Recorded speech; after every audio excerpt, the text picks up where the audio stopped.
오늘은 전국 교회가 교회력으로 고난 주간이자 종료 주일로 삼고 있는 날입니다. 고난 주일이라고 하지 않고 고난 주간이라고 하고 오늘 주일을 종료 주일이라고 합니다. 특별히 종료 주일은 예수님께서 공생의 이제 마지막 한 주를 보내시기 위하여 십자가를 지기 위하여 입성하신 날을 기념하는 날이 바로 종료 주일입니다.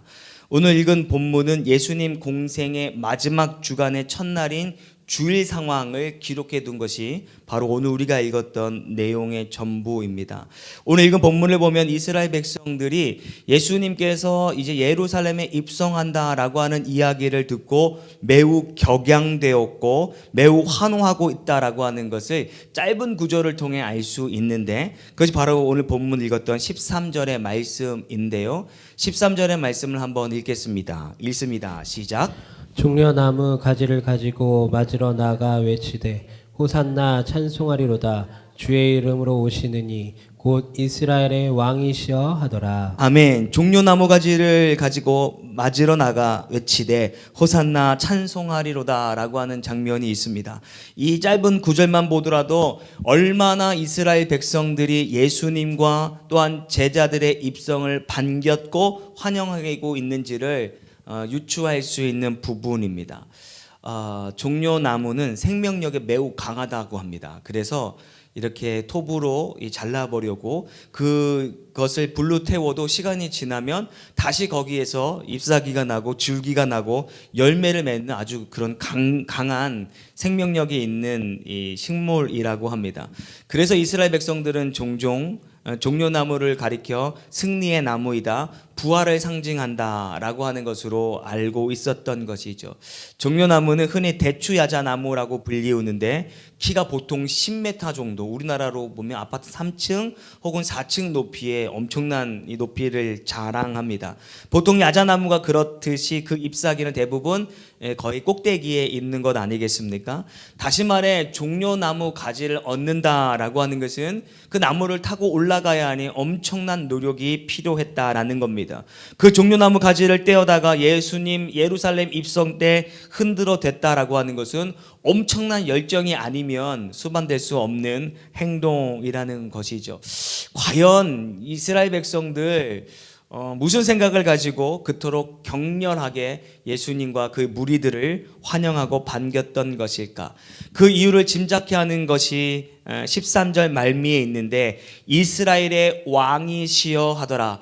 이 종려나무를 뗀 것도 열정적인데 그것을 흔들면서 그들이 찬양한 것이, 고백한 것이, 외쳤던 것이 있는데 이스라엘의 왕이시여라고 말하고 있다라는 겁니다.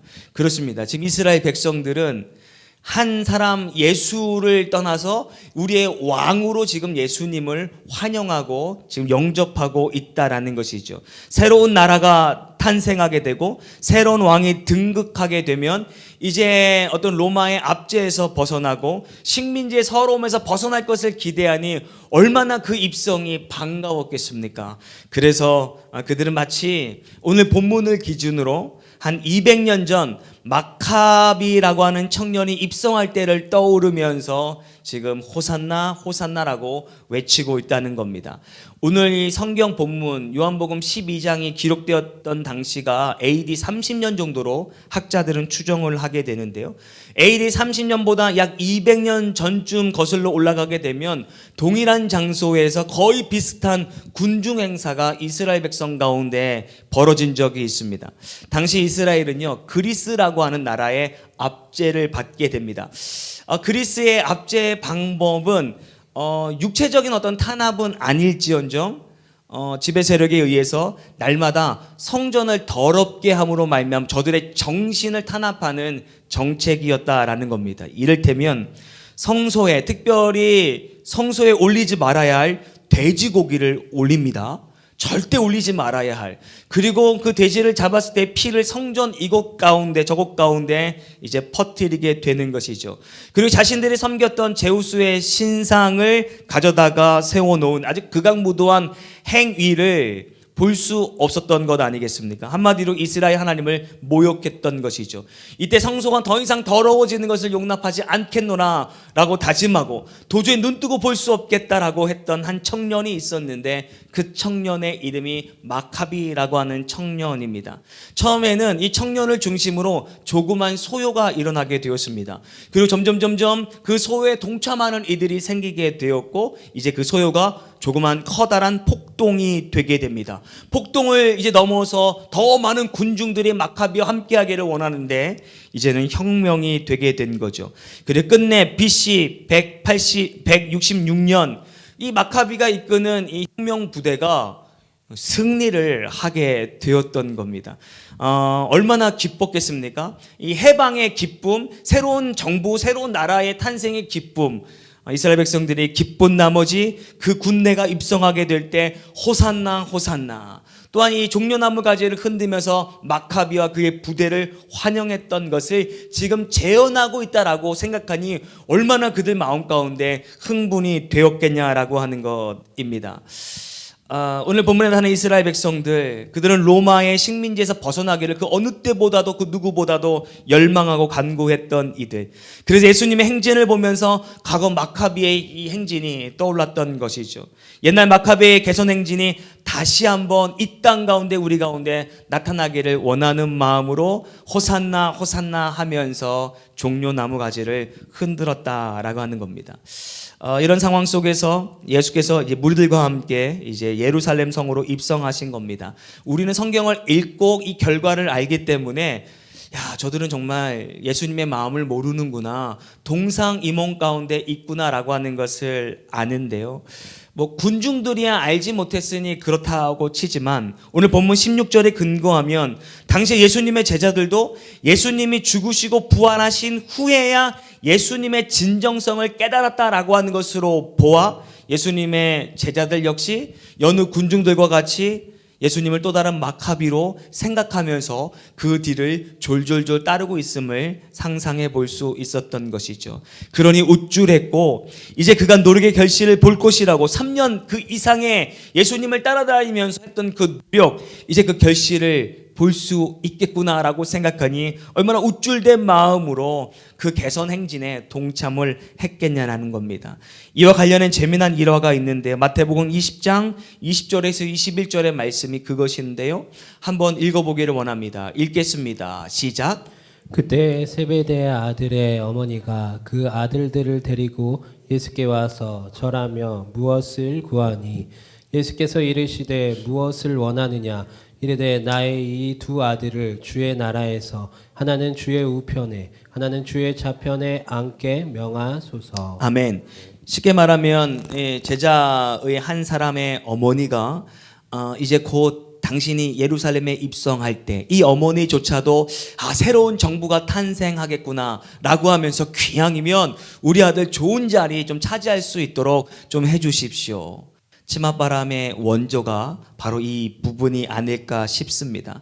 다시 말해 제자들의 부모들이 예수님에게 인사청탁을 해올 만큼 그 당시의 분위기는 예수님이 이 나라의 왕이 되는 것은 시간 문제이구나, 예루살렘에 입성하면 엄청난 일들이 벌어지겠구나 라고 했던 기대가 제자들과 군중들과 그 주변의 모든 사람들의 분위기였다라는 겁니다. 오늘 제목이 있으면 한번 제목을 한번 띄워주고 읽어봤으면 좋겠는데요. 한번 읽겠습니다. 시작. 동상이몽. 제목만 보더라도 제가 오늘 여러분들과 어떤 주제를 가지고 말씀을 나눌지 미루어 짐작이 될 텐데요.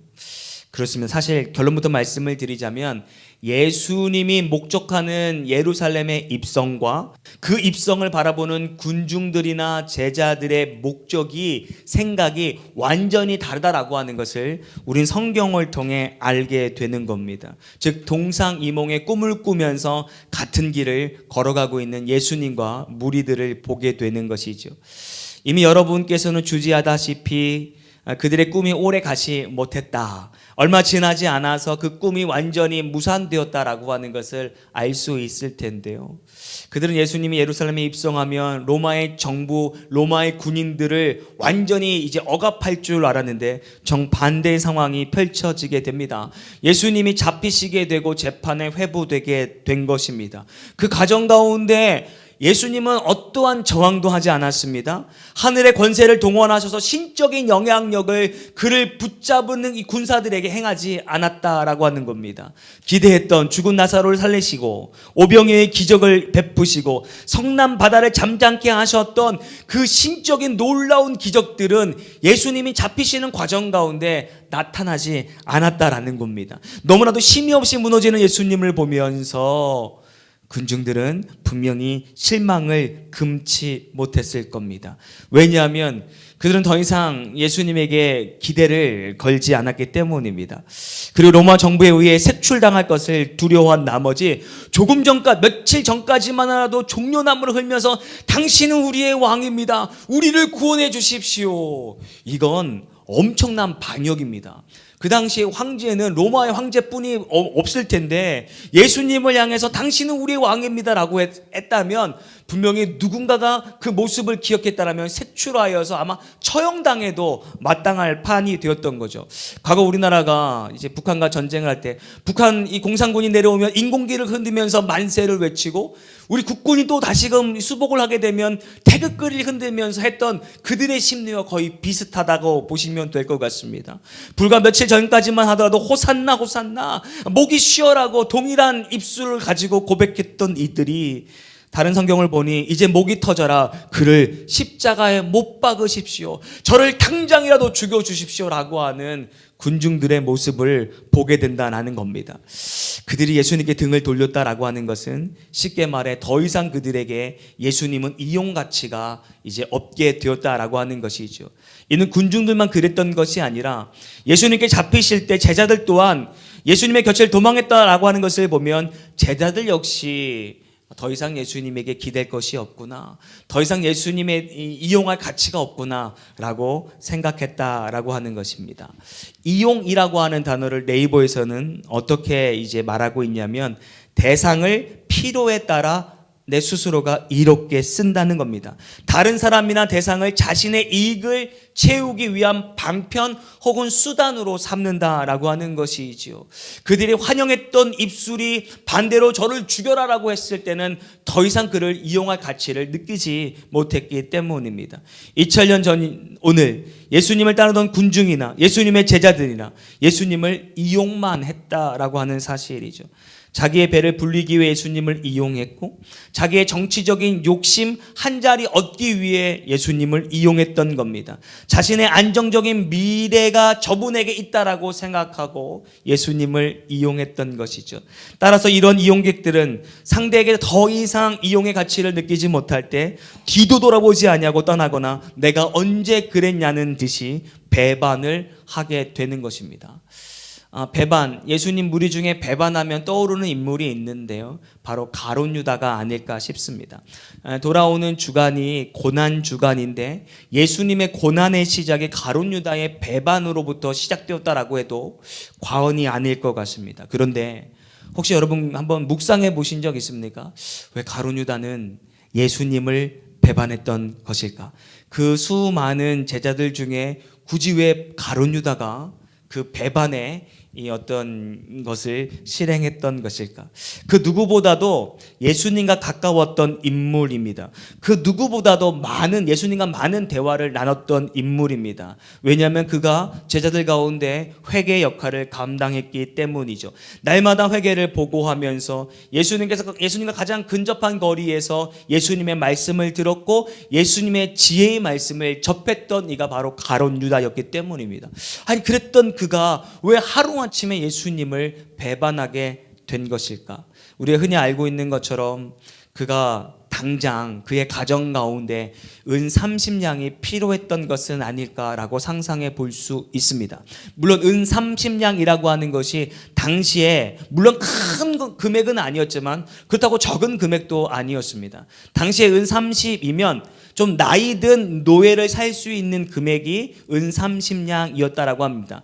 힘 있는 노예가 아니라 집안에서 소일거리 할 수 있는 정도의 노예를 평생 부릴 수 있는 금액이 은 30이었을 텐데, 과연 이 은 30 때문에 유다가 예수님을 배반한 것일까? 그렇지 않습니다. 가룟 유다의 배반은 이스라엘 백성들의 배반과 크게 다르지가 않습니다. 즉 유다가 예수님께 걸었던 기대가 실망으로 돌아서자, 야, 과연 내 인생 예수님께 맡겨도 될까? 내가 내 인생 예수님께 정말 영끌해도 되는 것인가? 라고 하는 스스로의 회의감이 들었다라는 말입니다. 보리떡 5개와 물고기 2마리로 5,000명을 먹이셨을 때 아마 놀라움을 금치 못했을 겁니다. 물이 변하여 포도주가 된 사건들을 볼 때, 나병 환자나 중풍 환자들이 깨끗이 나음을 입는 것을 볼 때, 바람과 풍랑에 잠잠해지는 것을 가장 가까운 거리에서 보았을 그때, 야, 이거 정말 예수님만 따라가면 세상에 못할 일이 없겠구나. 게다가 죽은 나사로를 살리신 일들은 유다로 하여금 예수님이야말로 하나님의 아들이시고 그분이야말로 이 땅을 통치하시고 저분의 한마디면 정말 하늘에서 불병거가 떨어져서 아주 강력하고 그 시대에 아주 강력했다라고 하는 로마의 군사를 이 땅 가운데서 몰아낼 수 있겠지라고 하는 기대를 가지고 있었던 것이죠. 그래서 끝까지 예수님을 따랐고 마지막 순간까지 예수님의 예루살렘 입성에 동참했던 겁니다. 또 그가 그토록 예수님을 따랐던 것은 그가 그 당시에 열심당원이라고 하는 것에 힌트를 얻을 수 있습니다. 열심당원이라고 하는 것은 그 당시에 로마의 어떤 이 로마 정부의 압지 아래에 있었는데 그것을 거부하는 세력들이 있었습니다. 단순히 마음으로만 거부하는 것이 아니라 그것을 표출하고 때로는 어떤 이 목숨을 바치거나 극단적인 어떤 활동을 통하여서 로마 정부를 무너뜨리려고 했던 세력이 있었는데 그게 바로 열심당원입니다. 혁명적인 사람들로 조직되었고 과도하리만큼 정치적인 열심이 있었던 사람들이 열심당원이었는데 바로 이 가룟 유다가 그 열심당원 중에 하나였습니다. 그러면서 기대했겠죠. 야, 예수님이 만약에 로마를 접수할 때 지금 있는 이 무리 가운데 함께 한다면, 나의 동지들과 함께 한다면 못할 일이 없을 거야 라고 하면서 기대하지 않았겠냐라는 겁니다. 그런데 왜 가룟 유다는 배반의 칼을 예수님 목 가까이 대게 된 것일까? 가룟 유다는 원래 예수님을 배반할 뜻이 전혀 없었습니다. 당시 예수님이 가는 데마다 군중들이 모여드는 것을 볼 때마다 조만간 로마군이 물러나게 될 것을 조금도 의심하지 않았습니다. 그런데 그 어느 날 밤 가룟 유다가 가장 예수님이 고독했고 예수님과 가장 가까이 지내야 될 이 제자가 이 스승에게 칼보다도 더 날카로운 배반의 입맞춤을 했던 것 아니겠습니까? 과연 두 사이에 무슨 일이 벌어졌던 것일까? 그것은 유다가 배반을 당했기 때문입니다. 다시 강조합니다. 왜 예수님을 유다가 팔게 된 것인가? 유다가 배반을 당했기 때문입니다. 중요한 것은 예수님에게 배반을 당한 것이 아니라 자기 스스로에게 배반을 당한 것, 자기 스스로의 기대에 배반을 당했다라고 하는, 자기 스스로 예수님을 기대를 스스로 시간 동안 만들어가고 있었다라고 하는 것이죠. 열심당원인 유다는요, 자기가 모시는 예수님이 로마 제국을 무너뜨릴 것을 확신하고 있었습니다. 그렇게 기대하고 있었다라고 하는 것이죠. 이후 자신도 예수님이 왕이 되어지고 통치가 되어지는 순간 높은 자리에서 한 자리 할 수 있겠지라고 하는 기대가 있었다라는 겁니다. 그는 창조주 하나님의 아들인 예수님의 때가 되면 예수님이 신통한 능력을 부리고 천군 천사가 내려오든지, 다시 강조하지만 하늘에 불이 떨어지고 불병거를 동원하여 이 땅을 접수하겠지라고 하는 기대가 예수님과 동고동락하면서 조금의 의심도 없이 그 기대가 있었다라고 하는 겁니다. 이제 그 정점으로 나아가는 길 아니겠습니까? 본문 15절을 한번 읽어봤으면 좋겠습니다. 15절입니다. 시작. 이는 기록된 바 시온에 따라 두려워하지 말라. 보라, 너의 왕이 나귀 새끼를 타고 오신다 함과 같더라. 이제 예수님과 함께 동행하면서 예루살렘에 입성하게 되면, 야, 내 기대와 같이 하루아침에 모든 것들이 되겠지라고 하는 마음으로 이제 예수님을 보좌했던 것 아니겠습니까? 그런데 예수님 입성할 때 예수님이 탔던 게 무엇입니까? 고급진, 오늘날로 말하면 뭐 리무진, 뭐 이런 게 아니, 뭐 백마, 뭐 이런 것이 아닙니다. 조그만 볼품없는 나귀 새끼를 타고 입성하시는 모습에 조금은 실망했을런지도 모르겠습니다. 여러분이 생각하는 어떤 위대한 인물이 있다라고 생각해 보십시오. 혹은 부자라고 하는데 딱 그 사람을 막 향해 가지고 환영해요라고 하는데 갈 때 마티즈를 폄하하는 건 아닙니다. 다마스, 혹은 뭐 그냥 뭐 일렸고 뭐 니었고 뭐 이런 거를 타고 간다라고 하면 얼마나 실망이 크겠습니까?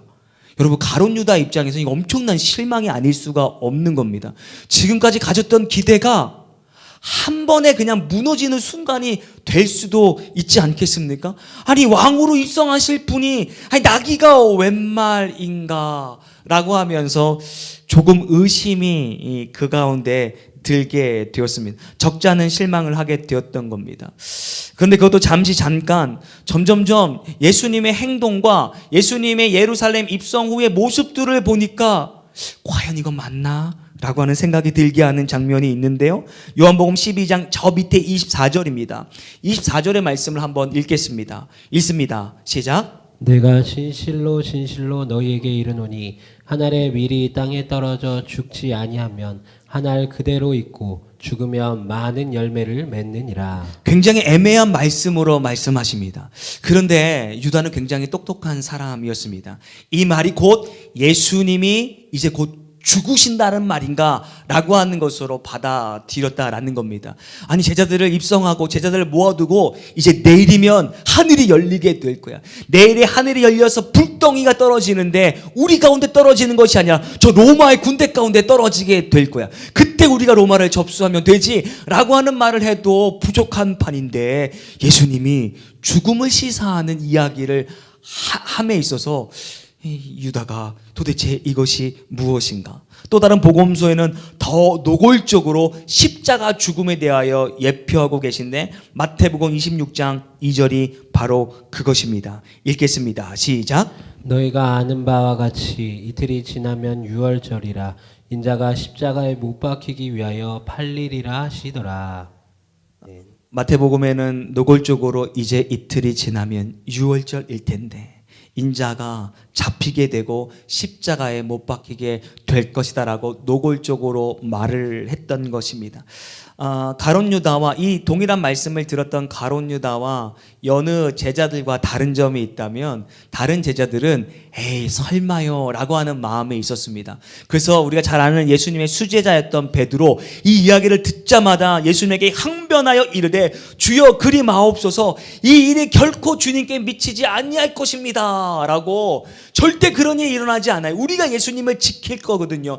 예수님이 이 나라 이 정부를 정복함에 있어서 우리가 끝까지 예수님과 함께 할 것입니다 라고 할 때 순간 예수님이 그를 향하여 사탄아 물러가라라고 책망을 했던 것 아니겠습니까? 12명의 제자들 대부분의 사람들은 절대 예수님의 가운데 그런 일이 나타나지 않을 것입니다 라고 하고 있었을 때 가룟 유다만큼은 진짜 그런 일이 벌어질 수 있겠는데, 며칠 전 내가 생각했던 예루살렘의 입성의 모습도 아니고 정말 볼품없는 나귀를 타고 오시고 예수님이 죽는다라고 말씀하시고 십자가에 이제 못 박힌다라고 말씀하시는 거 정말 그럴 수 있겠는데 라고 하는 생각이 들었던 겁니다. 그럴 바에야 차라리 30냥은 그가 원했던 것이 아니라 유대의 어떤 종교 지도자들이 던져줬던 것일 뿐, 그가 원했던 것은 이제 예수님을 버리고 이 나라의 기득권 세력에 내가 붙어야겠다라고 하면서 자신의 기대를 저버리고 예수님을 배반하는 자리에 이르렀다라는 말입니다. 결론적으로 말해 유다의 기대가 유다 스스로를 배반하게 된 겁니다. 도대체 그런 기대는 누가 준 것입니까?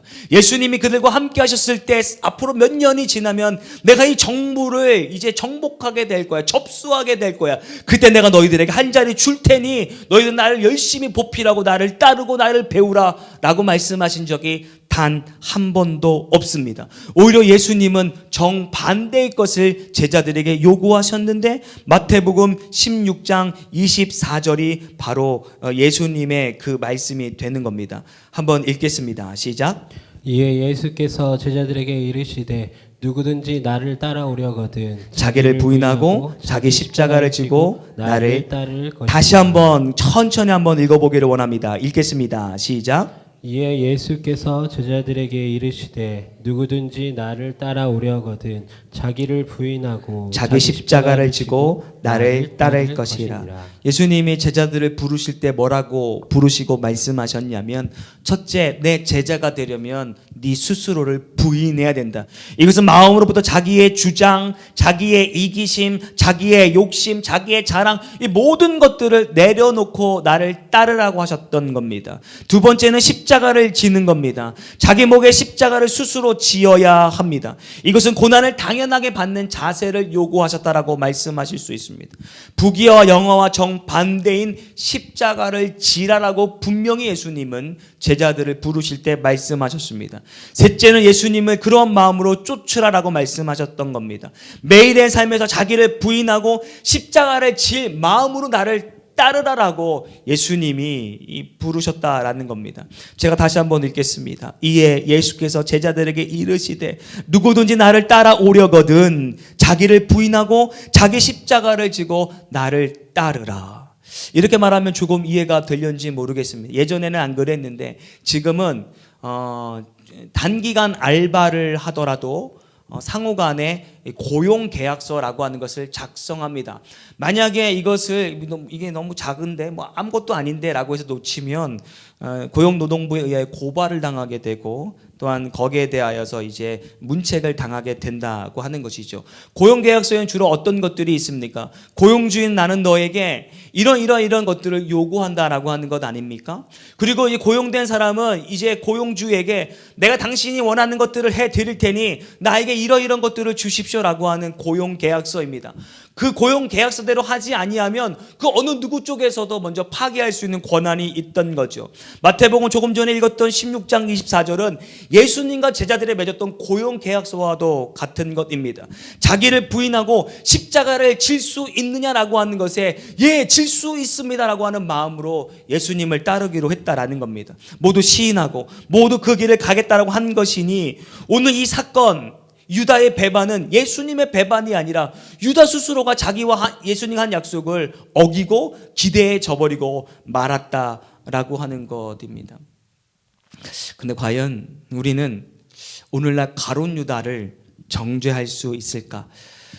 오늘은 종료주일입니다. 1년에 한 번 있는 종료주일인데요. 저는 강조하고 싶은 것이 매일의 주일이 종료주일과 같이 두 손 쌍수 높여 올려드리며 호산나 주님 우리를 구원하소서 우리를 구원하여 주심에 감사합니다라고 하는 매일의 종료주일이 되어야 되는 것이죠. 우리의 일상이 날마다 그분을 영접하고 그분을 환영하는 날이 되어야 한다라는 겁니다. 만약 그렇다라고 하는 것을 가정할 때 여러분은 어떤 심정으로 지금 두 손에 종려나무를 가지고 오늘 이 예배당에 오셨는지 스스로에게 묻고 싶습니다. 오늘 어떠한 마음으로 호산나 호산나라고 외치고 있는지 여러분 스스로에게 질문해 주십시오. 전쟁의 승리를 기대하며 흔들고 있지는 않는가? 혹 나와 내 가정 가운데 있는 어떤 질병의 문제를 해결받기 위하여 호산나 호산나 하지 않는가? 내 사업의 발전, 더 많은 돈을 벌기 위하여 나에게 호산나 임하여 주십시오 라고 말하고 있는 건 아닌가? 자녀의 승진 혹은 자녀의 상급 학교로의 진학을 위하여 호산나 호산나라고 외치고 있는 것은 아닌지, 이제 그러한 불손한 목적이 있는 흔들림을 멈춰야 합니다. 만약 멈추지 못한다면, 그래서 우리가 우리 스스로에게 배반을 당하면 우리도 가룟 유다와 같이 예수님 의지와 상관없이 예수님을 배반할 수 있는 그런 확률이 농후하기 때문입니다. 더 이상 예수님을 우리의 어떠함으로 인하여 이용하지 마시기를 바랍니다. 언제까지 예수님을 이용하시렵니까? 사무엘상 4장 4절의 말씀이 우리에게 큰 도전이 되는데요. 한번 읽어봤으면 좋겠습니다. 사무엘상 4장 4절입니다. 읽겠습니다. 시작. 이에 백성이 실로에 사람을 보내어 그룹 사이에 계신 만군의 여호와의 언약궤를 거기서 가져왔고 엘리의 두 아들 홈니와 비나스는 하나님의 언약궤에 함께 거기에 있었더라. 아멘. 이 내용을 잘 아실 텐데 한 번은 이스라엘과 블레셋이 크게 한번 대립을 했습니다. 싸움을 했던 거죠. 그런데 당연히 이길 것이라고 생각했는데 그만 패하고 맙니다. 그것도 대패하였습니다. 그때 이스라엘 장로들이 머리를 모읍니다. 야, 우리가 전쟁에서 실패한 이유는 바로 이것 때문이야. 그것이 무엇이냐면 하나님 임재의 상징이었던 언약궤를 우리가 들고 나오지 못했기 때문에 우리가 승리하지 못했던 것이지 라고 하면서 언약궤를 들고 다시금 재정비를 하며 전쟁에 나섰던 겁니다. 그런데 너무나도 보기 좋게 큰 희생, 큰 완패를 당하게 된 것이죠. 더욱이 그 전쟁에서 언약궤를 블레셋에 빼앗기는 수모를 당해야 했고 대제사장 엘리의 두 아들은 그 전쟁에서 사망을 하게 됩니다. 이스라엘에게서는 매우 큰 비극이 아닐 수 없습니다. 그들은 전쟁에서 승리만을 위하여 미신적 동기에서 하나님을 이용하려고 했다라는 겁니다. 저희 집엔 넷플릭스가 없어서 그것을 실시간으로 볼 수는 없는데 이따금씩 저희 그 관심사가 요즘 나는 신이다라고 하는 것들을 봅니다. 최근에는 아마 만민중앙교회 편으로 이제 아마 끝이 난 것으로 제가 아는데 그 소개했던 4명의 이단들의 모습을 보십시오. 주님을 이용합니다. 하나님을 이용합니다. 성령님을 이용합니다. 자신의 어떤 쾌락과 성적인 만족과 자신의 부귀와 영화를 위하여 그 성령님을 하나님을 이용하는 저들의 모습을 보게 된 것이죠. 비극입니다. 그들은 전쟁에서 승리만을 위하여 미신적 종기에서 하나님을 이용했던 것 아니겠습니까? 그런데 하나님은 그들에게 승리를 주었던 것이 아니라 그들에게 이제 패전을 허락하셨다라는 겁니다. 그 볼손한 동기가 비극의 결과를 초래했다라는 말입니다. 비록 하나님의 특별한 백성으로서 하나님은 그들에게 영적으로나 물질적으로나 축복을 그들에게 가하셨습니다. 그 특권을 주신 하나님 앞에서 온당한 삶을 살지도 못하면서 조급한 마음과 자신들의 이익을 위하여 하나님을 끌어당겨 이용하려 했다라고 하는 사실이죠. 그들에게는요 하나님의 영광은 뒷전이었습니다. 자신들의 승리와 자신들의 영광을 더욱더 중요시 여겼다라는 말입니다. 당장 이기는 것이 급급한 문제였고 당장 목구멍에 풀칠하는 것이 그들의 목적이었습니다. 당장 내가 이룬 목적한 그 바가 하나님이 목적한 것이 아니라 내가 계획했던 목적이 이루어지기를 바라는 마음으로 그분의 섭리, 그분의 의도와는 상관하지 아니하고 그저 끌어다가 자신의 욕심을 채우려 했던 그 이스라엘의 과거와 오늘 본문에 등장하는 가룟 유다와 다를 것이 무엇이겠냐라는 겁니다. 만약 우리에게도 그와 같은 의도로 두 손에 종려나무를 가지고 흔들어대고 있다면 우리 또한 그 범주 안에 있는 사람이 되지 않을까 하는 겁니다. 이런 현상에 대하여서 달라스 윌라드라고 하는 사람은 다음과 같이 꼬집습니다. 우리는 하나님을 두통을 고쳐줄 천상의 아스피린으로 여긴다. 우리가 어질러 놓은 것을 치우는 우주의 하인으로 대하는 것이다. 그분으로 우리를 섬기게 만들기 위해서 우리는 우상들에게나 어울릴 법한 요령과 술수를 그분 앞에서 찾고 실행하게 된다. 기대가 큰 만큼 신뢰가 큰 겁니다. 유다의 배반은 잘못된 비극으로부터 비롯된 이 개인의 이 비극 아니겠습니까? 예수님으로 인하여 한몫 챙겨보려고 했던 기대, 예수님으로 인하여 처해진 환경, 그 상황이 요술처럼 변화되기를 원했던 기대, 내가 하지 못했던, 내 당원들이 해내지 못했던 것들을 저 한 사람이 가지고 있는 신적 능력을 통하여서 이루어낼 수 있다라고 하는 능력, 그 기대가 예수님을 이용해야지라고 하는 마음으로 만들었고 그 기대가 결국 배신하게 하는 원동력이 되었다라는 겁니다. 왜 예수님을 이용하려고 하십니까? 왜 하나님을 여러분의 어떠함을 위해 무참히 희생하고 끌어당겨 사용하시려고 하냐라는 겁니다. 그런 우리들에게 다음의 음성이 들려지기를 원하고 인데요. 마태복음 27장 22절의 말씀이 그것입니다. 한번 읽겠습니다. 시작. 빌라도가 이르되 그러면 그리스도라 하는 예수를 내가 어떻게 하랴? 그들이 다 이르되 십자가에 못 박혀야 하겠나이다. 아멘. 오늘 읽었던 본문과 왜 이렇게 대조가 되는지 모르겠습니다. 분명 호산나 호산나 이스라엘 왕이시여라고 환영했던 무리들인데 불과 며칠이 채 지나지 않아 십자가에 못 박으라라고 외치고 있다는 것은 그들 역시 예수님을 이용하려 했고 기대 가치가 무너지자 배신감을 느끼고 예수님 그까짓 거 십자가에 못 박아버려 라고 외치고 있다는 겁니다. 이제 말씀을 정리할 텐데요. 혹 우리가 매일의 종료주일을 맞이하여 하나님 앞에 예배함의 목적이 무엇입니까? 여러분 어떤 목적을 가지고 오늘 이 자리에 나오셔서 예배하는 자가 되기로 작정하신 겁니까? 무엇이 우리로 하여금 종려나무 가지를 흔들게 하고 무엇이 우리의 입술로 호산나 호산나 주님이라고 외치는 동기가 되었습니까? 만약 우리 또한 이용의 목적을 가지고 호산나 호산나라고 외친다면 그 신앙은 결코 오래가지 못하고 무너지게 될 겁니다. 왜냐하면 설상 그 목적이 행여 달성하게 되면 더 이상 종려나무 가지 흔들 목적이 상실됨으로 주님을 배반하게 될 것이고, 반대로 행여 그 목적이 오늘의 본문의 사람들처럼 달성되지 못하면 이용의 목적이 상실되었으므로 그 신앙은 오래가지 못한다라는 겁니다.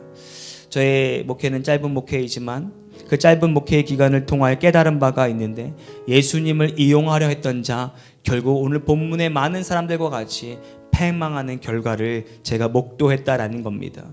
예수님을 이용하려 했던 자는 다 죽습니다. 언약궤로 이용하려 했던 홈리와 비느하스도 죽었습니다. 예수로 자신의 욕망을 채우려고 했던 유다 역시 삶을 멸망으로 치닫게 했던 겁니다. 예수를 혹은 복음을 여전히 이용하려고 하는가? 이 질문에 대한 올바른 답변이 저와 여러분들에게 있어야 합니다. 그 올바른 답변을 가지고 매주일 이루어지는 이 예배 가운데 거룩한 마음을 가지고 나와야 하는 것이죠. 예수를 이용하는 삶이 아니라 오로지 예수의 영광 돌리는 삶이 저와 여러분의 삶이 되기를 주의 이름으로 축원합니다. 불순한 목적으로 예배 나옴이 아닌 그저 지켜주심에 감사하고 그저 우리의 가정을 구원시킴에 감사하는 그 마음으로 호산나 예수 그리스도요, 우리가 당신을 찬양합니다라고 고백할 수 있는 매일의 삶이, 매일의 예배가 종료의 예배가 되어지기를 주의 이름으로 축원합니다. 우리